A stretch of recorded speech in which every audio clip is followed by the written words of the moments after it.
जिंदगी हमेशा खेलती उनके साथ है जो खिलाड़ी बेहतरीन होते हैं। दर्द सबके एक हैं, लेकिन हौसले सबके अलग अलग होते हैं। कोई हताश होकर बिखर जाता है और कोई संघर्ष करके निखर जाता है। मेरा कहना है, जिंदगी अजब तेरी परिभाषा है। संवर गई तो जन्नत और बिखर गई तो तमाशा है। बहुत विकल्प हैं बिखरने के लिए, लेकिन एक दर्द संकल्प बहुत है संवरने के लिए, निखरने के लिए, जिंदगी को मायना देने के लिए। बच्चों, आप तैयार हैं? तो आप सबका स्वागत है कैसे शो में जिसको शो नहीं बोलेंगे, एक शो नहीं, वो बदलाव का इमोशन है। हाउस द जोश? Please give a warm welcome with standing ovation, with a huge round of applause. Please welcome Dr. Hemendra Patidar. ताली बजती रहे जब तक वो सामने आपके आगे खड़े न हो जाएं। Doctor Hemendra Patidar, please welcome. अरे लगा गले लग यार, जादू छप्पी हो जाए। प्लीज। Thank you sir. सबसे पहले आपका शो में स्वागत है थैंक यू सर। और पूरा विश्वास है कि आपके सक्सेस स्टोरी जिसके लिए बच्चे लालायित हैं, हमारे जो भी वीडियो को देख रहे हैं वो लालायित हैं। और ऐसा लग रहा है कि आपकी स्टोरी को सुनने के बाद इन बच्चों के अंदर भी अपने सपने को पूरा करने का जुनून जग जाएगा। इन सब में डिजायर नहीं, बर्निंग डिजायर होगी। बताइए आजकल क्या कर रहे हैं आप? सर मैं एम्स में डॉक्टर हूँ और हाई स्टडी की प्रिपरेशन कर रहा हूँ। लेकिन आज बच्चे आपके लिए बहुत लालायित हैं, बहुत एक्साइटेड हैं। आपकी जर्नी करते आप यहाँ तक जो ऐसे एक मिसाल कायम करी है, तो बहुत उत्सुक हैं आपकी जर्नी में अपने को देखना चाहते हैं। तो बताइए कैसी जर्नी रही आपकी? सर मैं अर्ली लाइफ की बात करूँ तो स्टार्टिंग में मैंने 8वीं तक की पढ़ाई मेरे गांव में ही की है, गवर्नमेंट स्कूल में, हिंदी मीडियम में। और स्कूल से आने के बाद मेरा ये नॉर्मली काम होता था, जो घर पे जो काम काजों में हाथ बढ़ाना, जैसे कि भैंस को पानी पिला दिया, गोबर साफ कर दिया, बर्तन मांज दिए और कपड़े वगैरह वो धो दिए। और साथ साथ में मैं ये करने के बाद खेलने भी जाता था। ये उसको कॉम्प्रोमाइज़ नहीं किया। ये सब इसलिए करता था क्योंकि घर वालों को हेल्प हो पाए। मेरे पापा एक आयुर्वेदिक कंपाउंडर है और मम्मी वो नरेगा में वगैरह वैसे भी काम करती थी और खेतों में भी काम करती थी, तो उनकी हेल्थ के लिए सब ज़रूरी था ये सब चीज़ें। और गांव में अक्सर क्या लाइट वगैरह नहीं हुआ करती थी, तो हम क्या करते थे कि जैसे कि पूरे गांव में ये सिस्टम चलता था कि बोतल होती है, उसके अंदर वो ढक्कन को छेद करके उसके जूते की लेस वगैरह डाल के केरोसिन वगैरह भर के और उसमें वो चिमनी बना के उसमें पढ़ाई किया करते थे। जब लाइट होती तो पढ़ लेते थे, अक्सर लाइट नहीं हुआ करती थी तो हम ऐसे पढ़ाई करते थे। एक दिए के अंदर 2-3 जने पढ़ रहे हैं, 2-3 भाई बहन साथ में पढ़ रहे हैं, वैसे किया करते थे। साइंटिफिक ट्रस्ट से आपने आविष्कारिक रूप से आपने वो लालटेन डेवलप करके पढ़ाई करी। सर वो गांव की देन है, वो सब वहीं से सीखा है। और 8वीं के बाद के सर हमारे गांव में स्कूल नहीं थी, तो हम 9वीं 10वीं के लिए दूसरे गांव में जाते थे, जो लगभग हमारे गांव से 5 किलोमीटर दूर था। तो बहुत बार तो वहाँ गाड़ियाँ मिलती थी, बहुत बार नहीं मिलती थी। जब वहाँ पे नहीं मिलती तो हम वो खेतों से होते हुए घाटी से पार करते हुए वैसे जाया करते थे। और कभी गाड़ी मिलती थी तो सिंगल गाड़ी जाती थी हमारे गांव से, तो क्या उसमें पीछे बस में लटक के या ऊपर बैठ के वैसे जाया करते थे। और ये तो हमारे लिए सौभाग्य की बात है। हमारे लिए तो कभी कभी, मेरे तो दोनों पैर हैं, मेरे भैया हैं ना जो मेरे से बड़े हैं, वो दोनों पैर से विकलांग है।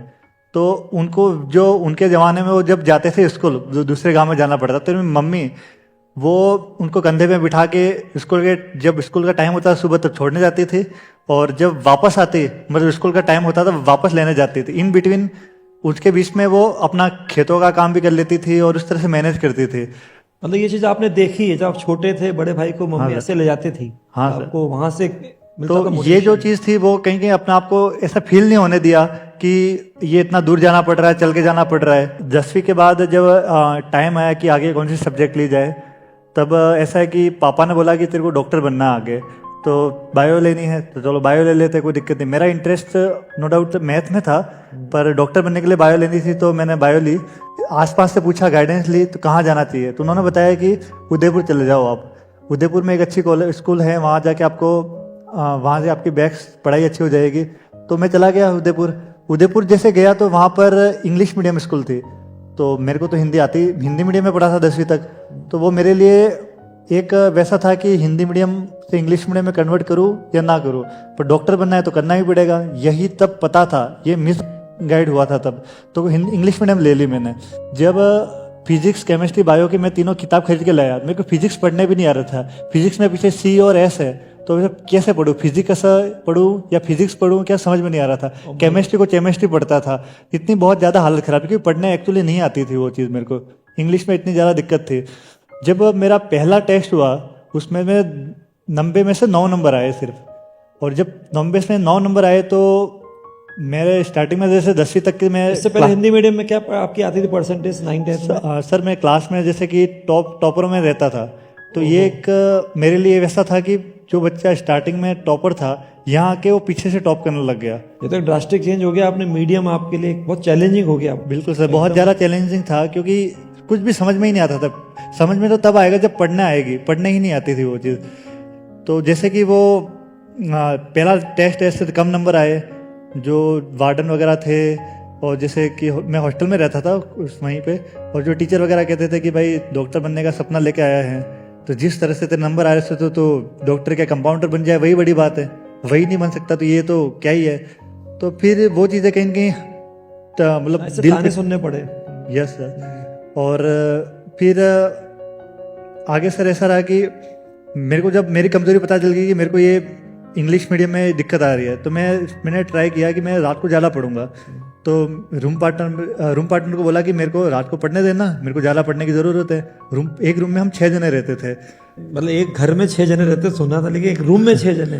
तो हॉस्टल में थोड़ा ऐसा ही रहता था। मीडियम इंग्लिश आपने चेंज करके लिया और आपको पढ़ने नहीं दे रहे, कैसे आपने फेस किया होगा? सर फिर वो मेरे को एनी हाउ मैनेज करना था, तो मैं बाथरूम में जाके पढ़ाई कर लेता था, क्योंकि यहाँ पे ऐसा था ना कि अभी तक जो 10वीं तक की पढ़ाई की थी मैंने, उसमें मेरी जो गवर्नमेंट में फीस 50-100 रुपये उतनी लगती थी, और यहाँ पे 50,000 रुपये, और हॉस्टल का फीस 50,000 रुपये, तो 1 लाख के आसपास जाता था। तो मेरे को अंदर बहुत टेंशन होती थी कि मेरे माँ बाप तो वहाँ पे मतलब एक कंपेयर अपने आप हो जाता था कि पहले 50 रुपये फीस लगती थी, अब 1 लाख रुपया फीस लग रही है, तो ये माँ बाप के लिए वो बर्डन डाल रहे हैं। और मैंने ये भी देखा है कि जिसमें पापा के साथ मैं कभी कभी हॉस्पिटल जाता था, तो वापस आते टाइम जैसे 2 के 3 बज जाती थी ऐसे, तो वो कभी मैं बोलता मेरे को भूख लगे कुछ खिला दो, तो मेरे को खिला देते थे, पर खुद नहीं खाते थे, क्योंकि उनको पैसे बचाने थे कि हम 4 भाई बहन हैं, तो चारों को पढ़ाना है। मम्मी वहाँ जाके जैसे कि नरेगा वगैरह में जाती थी, तो कहीं कहीं वो खेती बाड़ी के करती थी, इसके अलावा कि और भी घर के पैसे जोड़े तो चारों बच्चों को भी पढ़ा पाए। 11 में मैं सेकंड डिवीजन से पास हुआ था।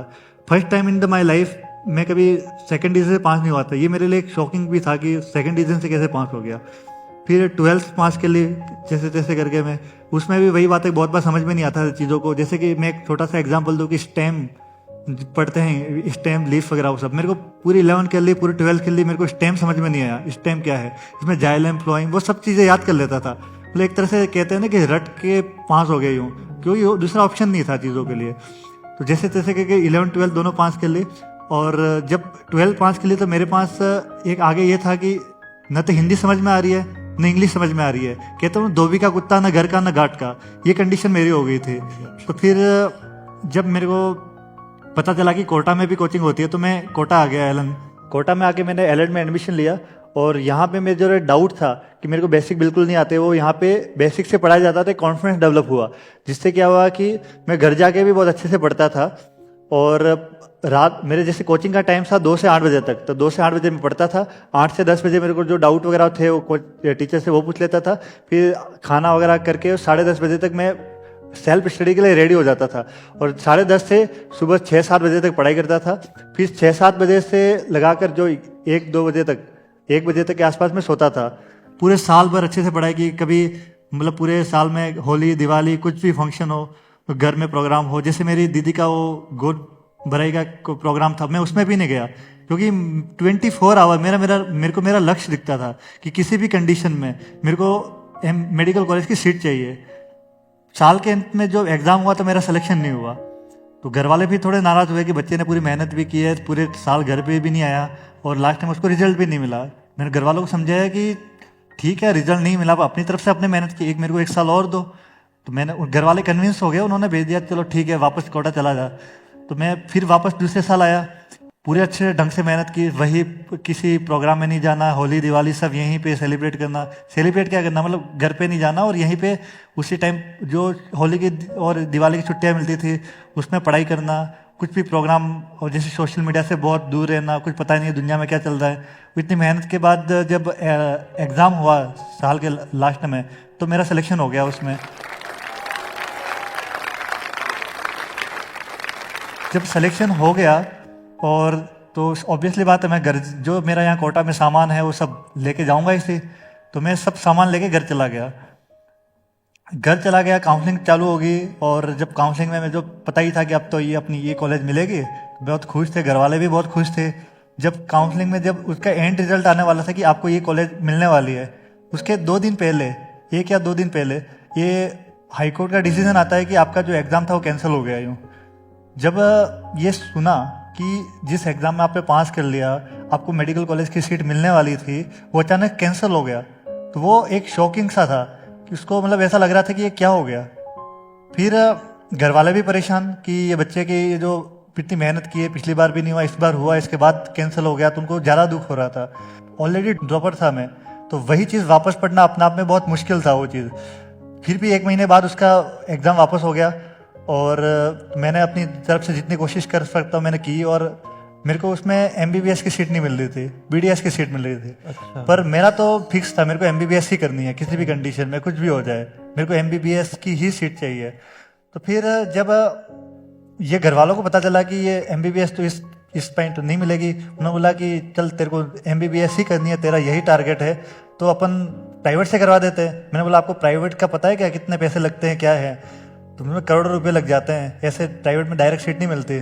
तो उन्होंने बोला कि ठीक है, अपना खेत है उसको बेच देंगे, ये अपने किसी से उधार ले लेंगे, लोन ले लेंगे। मैंने उनको बोल दिया कि मेरे को वो चीज़ नहीं करनी है, मेरे को MBBS की सीट चाहिए, करूँगा मैं MBBS ही, पर वो अपने दम पे ही करूँगा मैं। तो वही कह के मैं उसी दिन उनको घर वालों को बोल दिया कि मेरे को एक बार वापस भेजो कोटा। घर वालों को टेंशन ये थी कि ये बच्चे की 2 साल बर्बाद हो गए, और इसके साथ वाले तो कुछ और कर रहे होंगे, इसकी BSc कंप्लीट होने आ गई होगी, कोई नौकरी कर रहा होगा, और ये बच्चे के कुछ और कर ही नहीं रहा है। ओनली 2 साल PMT में लगे, नहीं हुआ, अगली बार भी नहीं हुआ तो क्या होगा। मैंने उनको कन्विंस किया, आप मेरे पे विश्वास करो, मैं कर लूँगा। तो उन्होंने मेरे को वापस भेज दिया। जब कोटा आया, वही रूटीन वापस की, पूरे टाइम पढ़ाई करनी है। और एक किस्सा सुनाता हूँ दिवाली का। दिवाली में क्या हुआ था कि जो अपने एक्चुअली क्या होता है कि 2-4 दिन से ऐसे पटाखे छूटते हैं, तो अपन को एक्चुअली मेरे को डेट पता नहीं थी कि दिवाली के इसी दिन है। मेरे को लगा रोज पटाखे छूट रहे, आज भी छूट रहे होंगे। मैं अपने पढ़ाई करके ऐसे लास्ट शाम को ऐसे खाना खाना गया कि खाना खाना मेरे को मतलब मैस में मिल जाएगा, पर उस दिन मैस वगैरह सब बंद थी। तो फिर मैंने सोचा कि मैस वगैरह सब बंद है, अब क्या करूँ। तो 5 साल उसमें दुकान पे गया, चलो दूध वगैरह बिस्किट वगैरह खा लेंगे। वो मेरे को उसको दूध भी नहीं मिला, उसने बोला कि ख़त्म हो गया आज तो फिर मैंने बिस्किट हो तो बिस्किट लेके आ गया मैं। तो बिस्किट को पानी में डुबो के खा रहा था, जब पापा का कॉल आया कि मम्मी वगैरह उनका वो पूछ रहे थे आज तो दिवाली, कुछ खाया वगैरह बढ़िया सा खाया कि नहीं खाया। हाँ, मैंने बोल दिया मैंने आज तो खीर पूड़ी खाई, ऐसे मिठाई वगैरह मस्त खाना था ऐसे करके, क्योंकि मैं वो बता नहीं सकता था उनको कि यहाँ क्या कंडीशन चले, क्योंकि वो ऑलरेडी मेरे से घर से दूर है, अपने लिए मेरे लिए पैसा इकट्ठा कर रहे हैं, मेरे लिए मेहनत कर रहे हैं। तो मैं इनको ये शो नहीं कर सकता था, ये नहीं बता सकता कि मैं यहाँ क्या कर रहा हूँ, क्योंकि ये मेरी प्रॉब्लम थी। यहाँ जो भी स्ट्रगल है वो मेरी प्रॉब्लम है, तो वो मेरे को फेस करना था, मैं वो वही कर रहा था। इसके बाद सर जब साल के अंत में वापस एग्ज़ाम हुआ तो मेरा सिलेक्शन हो गया, तो बहुत खुशी की बात होती है कि सर सिलेक्शन होता है। मैं भी वापस घर चला गया, सेम वही चीज़ जो पिछली बार हुआ था वैसे ही। घर वाले भी खुश कि बेटों के लास्ट में उसको अपना रिजल्ट मिल ही गया यूँ। फिर 1 महीने बाद वापस एग्ज़ाम कैंसिल हो गया। तो ये तो बहुत ज़्यादा एक तोड़ देने वाली चीज़ें थी जो टीवी में जब हम देख रहे थे, जो सुप्रीम कोर्ट का डिसीजन था। और तो जैसे टीवी में जब चीज़ें आई कि आपका ये AIPMT एग्ज़ाम कैंसिल हो जाता है, तो उस टाइम घर पे खाना ही चल रहा था। मम्मी खाना बना रही थी, पापा खाना खा रहे थे, मैं वहीं पे बैठा था।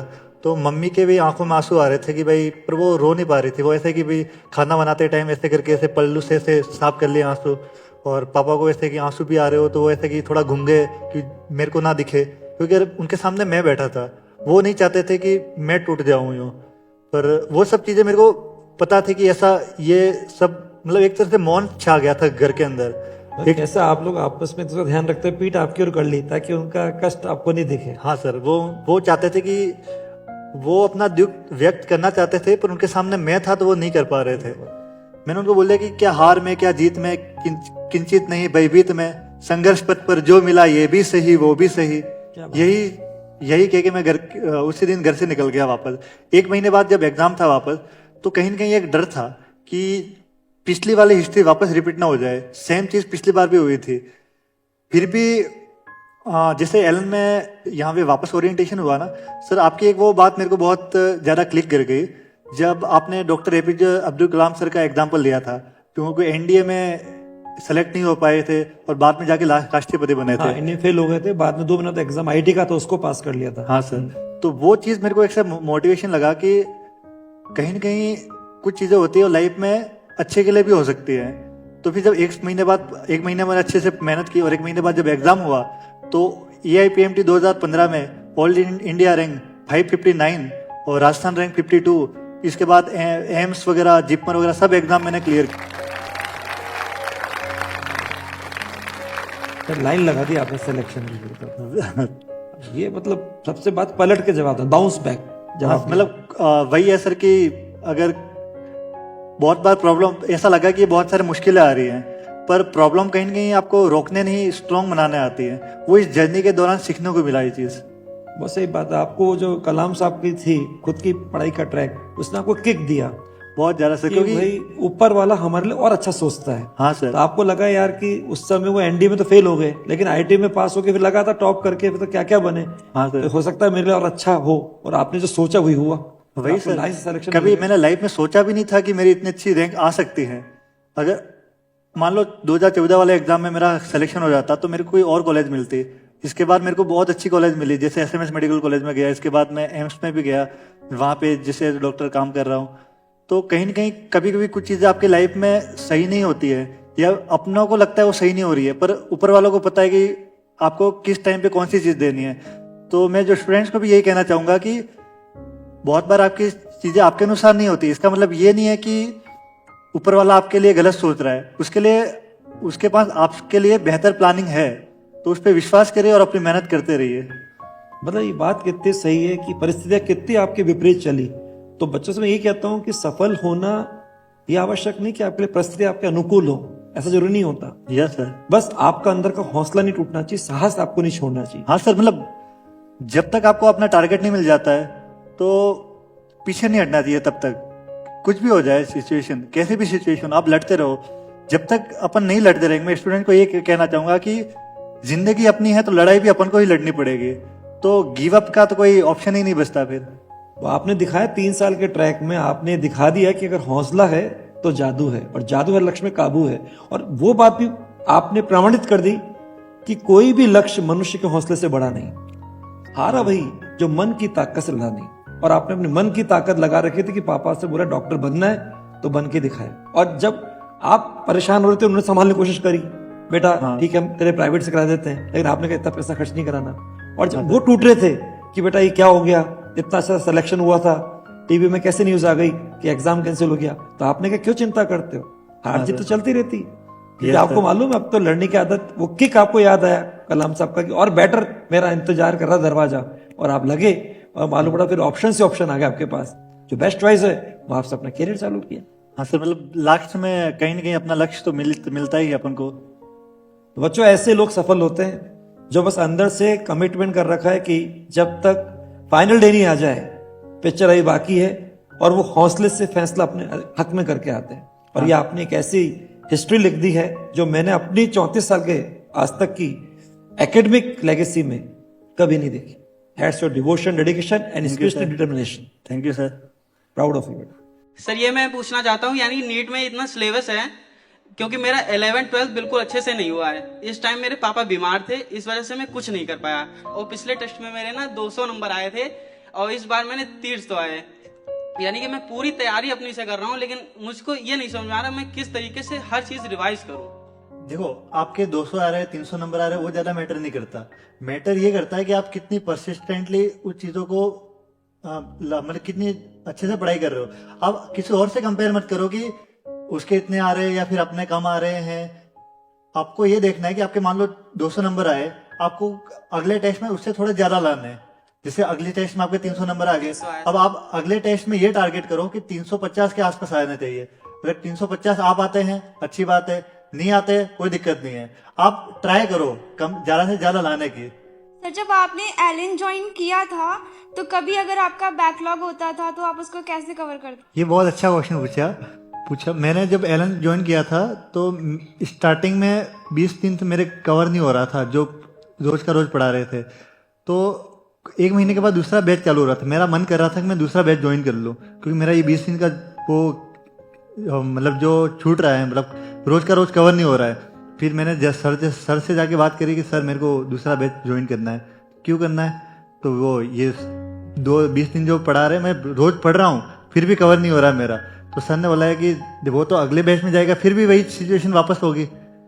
तो उस टाइम क्या होता है कि स्टार्टिंग में नहीं होता कवर, क्योंकि अपन पहले जो स्कूल में पढ़ते हैं तो वो बहुत कम पढ़ते हैं या बहुत कम अपना कोर्स वगैरह कम होता है, यहाँ पे बहुत ज़्यादा कोर्स होता है। स्टार्टिंग में दिक्कत आएगी, पर आप रोज के रोज ट्राई करोगे ना तो वो धीरे धीरे कवर हो जाएगी। जैसे मैंने बताया ना कि यहाँ पे नहीं हो रहा, आपके जो टाइम है वो कम पड़ रहा है घर पे जो पढ़ रहे पूरा पढ़ने के बाद भी अपना सिलेबस कवर नहीं हो रहा है।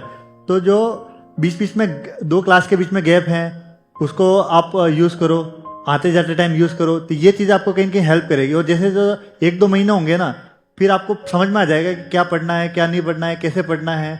स्टार्टिंग में दिक्कत आती है, फिर धीरे धीरे सॉल्व हो जाएगी वो प्रॉब्लम। कभी कभी पेरेंट्स को कॉल करते हैं तो वैसे लगता है उनको कि 720 में जैसे उन लोग को होना चाहिए कि जैसे मेरा 91% 10th में आया था, इन 720 में इसका मतलब 650 आए 670 आए, ऐसे होता तो फिर क्या करें? मतलब किस टाइप से मोटिवेशन ऐसे लाएं हम? पेरेंट्स से भी नहीं मिल रहा है ना खुद से मिल पा रहा है उस टाइम। ओके, इसमें ऐसा है कि देखो आपके जो पेरेंट्स हैं उनकी एक्सपेक्टेशन आपसे हाई है, इसके कारण ये डिफरेंस क्रिएट हो रहा है। और पेरेंट्स की बात है कि पेरेंट्स को ये पता नहीं है कि यहाँ मेहनत कितनी लगती है इस प्रोसेस के नाम। बाकी चीज़ों में उनको नो डाउट पता होगा, पर नीट के दौरान अपन को कितनी मेहनत लगती है, नंबर कैसे आते हैं वो आपको बाकी से कंपेयर करते होंगे या फिर आपके पास्ट से कंपेयर करते होंगे। उसके कारण उनको लग रहा है कि परसेंटेज या परसेंटाइल जो भी आ रहे हैं वो कम आ रहे हैं। तो इस केस में आप क्या है कि अपने पेरेंट्स को कन्विंस कर पाओ तो सही बात, अच्छी बात है। नहीं कर पाओ कोई बात नहीं, आप अपना काम करते रहो, जब फाइनल रिजल्ट आएगा तो अपना उनको सही लग जाएगा। अब ये टेंशन मत लो कि घर वाले परेशान हो रहे क्या हो रहे, आप अपना काम करते रहो। 1 साल हो गया 2 साल हो गए, फिर वो प्रेशर क्रिएट होने लग जाता है कि मेरे 2 साल बर्बाद हो गए, कोई कुछ और कर रहा है, कोई जैसे बीएससी वगैरह कर लूँ या कुछ और एग्जाम दूँ। अगर आपका टारगेट यही है ना, नीट ही है, आपको डॉक्टर ही बनना है, तो फिर आपके पास बी प्लान नहीं होना चाहिए। अगर ये नहीं हुआ तो ये कर लूंगा, ये नहीं हुआ तो वो कर लूंगा, नहीं, करना है तो यही करना है। अगर सही में आपके लिए वो चीज़ें मायने, सही में डॉक्टर बनना चाहते हो, अगर इस चीज़ से साथ आप लक्ष्य के प्रति आगे बढ़ोगे ना तो आपको ज़रूर मिलेगी आपको अपनी सफलता। और जब 1-2 साल आगे अपने ज़िंदगी के ऐसे इसमें लग जाते हैं ना, अपन को लगता है वेस्ट है, पर ये इन्वेस्टमेंट है, ये वेस्टेज ऑफ टाइम नहीं है, ये अपनी लाइफ के लिए आप इन्वेस्ट कर रहे हो और ये आपकी लाइफ है, आप इन्वेस्ट कर सकते हो। तो जबरदस्ती प्रेशर नहीं क्रिएट होना चाहिए कि दूसरे लोग क्या कर रहे हैं अपन क्या कर रहे हैं, नहीं, अपन को अपनी लाइफ को ही देखना है। आप जो बात कह रहे हो ना उसमें लग रहा है कि आपने बस साथ रखा था कि मुझे हर हालत में एमबीबीएस चाहिए, मेडिकल कॉलेज की सीट एमबीबीएस चाहिए, बीडीएस नहीं चाहिए। हाँ सर। और आपने डिटर्मिनेशन को ऐसा रखा कि बस करना है तो करना है। हाँ सर, इस टाइम मैंने ओनली AIPMT का या जो PMT का उसका ही फॉर्म भरा था, इसके अलावा मैंने कोई भी स्ट्रीम नहीं भरी, जो एग्रीकल्चर हो या दूसरे कोई भी BSc वगैरह कुछ भी नहीं करा। मैं नहीं करा वो चीज़ें सही है गलत है, पर मेरा टारगेट ये था, मेरे को यही करना था। मैंने बाकी चीज़ों पे ध्यान ही नहीं दिया। कितने साल बर्बाद हो रहे मेरे को मतलब नहीं है। जब 3rd ईयर जो 3 साल हो गए थे और 3 साल के लास्ट में जो एग्जाम दे रहा था, तो एग्जाम देने से जो पहले वाली रात थी उस दिन मेरे को लग रहा था कि इस बार हुआ नहीं हुआ तो क्या होगा, क्योंकि मन में डाउट तो रहता है, आप कितनी भी तैयारी कर लो मन में एक डाउट तो रहता है। तो उस टाइम मैंने ये सोचा कि नहीं हुआ तो फिर कर लेंगे। 3 साल के बाद भी यही था, नहीं हुआ तो फिर कर लेंगे। मतलब आपने उसको एक अपने यूज टू मान लिया है। हाँ। पहले भी तो ऐसा हुआ, फिर करके देखा, नहीं हुआ तो फिर कर लेंगे। अपने हाथ में तो है ना। हाँ सर, हाथ के लिए सरेंडर नहीं किया अभी है, मैदान छोड़ा नहीं है। सर यही था कि छोड़ने नहीं वाले। करना तो यही करना है, पकड़ के रखा अब आपने कितना भी सपने टाइम लगे कुछ भी हो जाए, बस करना है तो यही करना है। तो दिमाग में दूसरा ऑप्शन नहीं आता। बहुत बार बच्चे ये कहते हैं कि अगर मान लो 3 साल के बाद भी आपका सिलेक्शन नहीं होता तो आप क्या करते? तो मैंने उनको यही बताता हूँ कि मैंने कभी सोचा ही नहीं था और दिमाग में क्वेश्चन कभी आया ही नहीं था। मेरे को तो यही था कि कुछ भी हो जाए मैं यही करूंगा। और 3 का अगर कोई पूछता है, अगर कोई भी आंसर और भी अगर मान लो 3 साल के बाद भी नहीं होता तो मैं चौथे साल भी यही ट्राई करता वापस। ये मैं यहाँ पे जो देख रहे हैं और बेस बच्चे सुन रहे हैं, मैं इनसे ये कहना चाहूंगा कि सपने को जीवंत हमेशा रखना चाहिए, जैसा आपने इसको प्रूव करके दिखाया। और आपने मन में सोचा था कि बस करना है तो करना है, हर हालत में मंजिल पे जाके दम लेना है। ठीक है, लड़ना है, भिड़ना है, झगड़ना है, हाँ सर। गिर गए तो संभलना है, फिर उठ के आगे बढ़ना है, लेकिन फिर आगे धड़कना है, गरजना है, बरसना है और फिर मंजिल पे जाके दम लेना है। ये आपने प्रूव करके दिखाया। This is your very nice, hats for your this story. Thank you sir. अच्छा, आप में से भी किसी को भी, जो भी इस वीडियो को देख रहे हैं, अगर ऐसा लगता है कि हमारी भी कोई स्टोरी इस तरह की है जहां पर हमारी सफलता और संघर्ष की कहानी ऐसी है कि अगर कोई भी लोग सुनेंगे, देखेंगे, तो आने वाली जनरेशन उससे मोटिवेट हो सकती है, प्रेरित हो सकती है, तो मैं चाहता हूं कि आज शुरुआत करी है, लेकिन ऐसे जो भी बच्चे हैं अपनी स्टोरी के साथ एक मेल आईडी आपके पास अभी डिस्क्रिप्शन में भी आ जाएगी, स्क्रीन पे भी आ जाएगी। वो इस तरह से bmsirtalkshow@ln.ac.in। लेकिन आप में से जो इस स्टोरी को रूबरू सामने होके फेस टू फेस सुनना चाहते हैं, ऐसे शो में आना चाहते हैं, तो अभी इसी वीडियो के डिस्क्रिप्शन में एक लिंक दिया है, उस पर जाके उसको आप क्लिक करें, उसको फॉर्म को फिल करें और जो भी उसमें सेलेक्ट होंगे कैंडिडेट्स, उनको हम अपने शो में बुलाएंगे। तो आप सबका बहुत बहुत धन्यवाद और विशेष आपका बहुत बहुत धन्यवाद कि आपने इतना अमूल्य समय दिया। अगर अड़े रहोगे, डटे रहोगे तो जीतोगे जरूर।